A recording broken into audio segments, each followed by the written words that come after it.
Hello and welcome to Moneycontrol. This is Jerome Anthony and you're watching Editor's Take.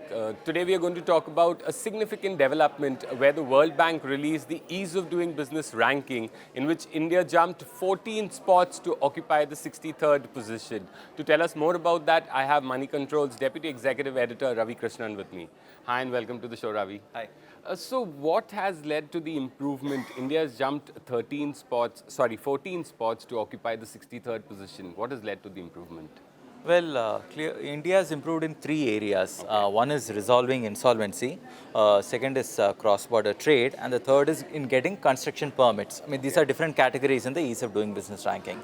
So the examples of reforms here would include something like upgrading port infrastructure, setting up a single window electronic clearing system, easing the process for submitting electronic documents, etc. Also, we need to remember that the IBC, the Insolvency and Bankruptcy Code, is one of the signature reforms of the Modi government, and the government has been tweaking it consistently to make the process more efficient. Okay. So, despite this, the improvement, why are private investments not, getting any impetus there? Well, obviously, I was expecting that question. See, these ease of doing business rankings, the improvements there. I mean, this is a necessary condition, for private investment to take place, but they are not sufficient in themselves. Okay. Also, we should remember that it also depends to how much easing has been done. It's not uniform across areas. Okay. For example, if you look at MSMEs, they have to deal with around some 3,000 filings they have to do annually. And that's obviously a big burden on these kind of companies. Also, these rankings pertain only to Delhi and Mumbai. So the situation on the ground could be very different across the country. Okay. And then also look at the areas where India lags in the ease of doing business rankings. Two areas in particular.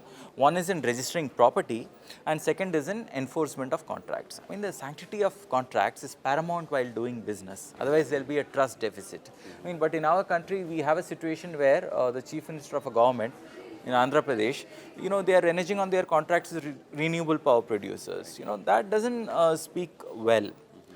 Then a third point which I would like to make here is that the ease of business rankings assume that these laws will be applied as they are written.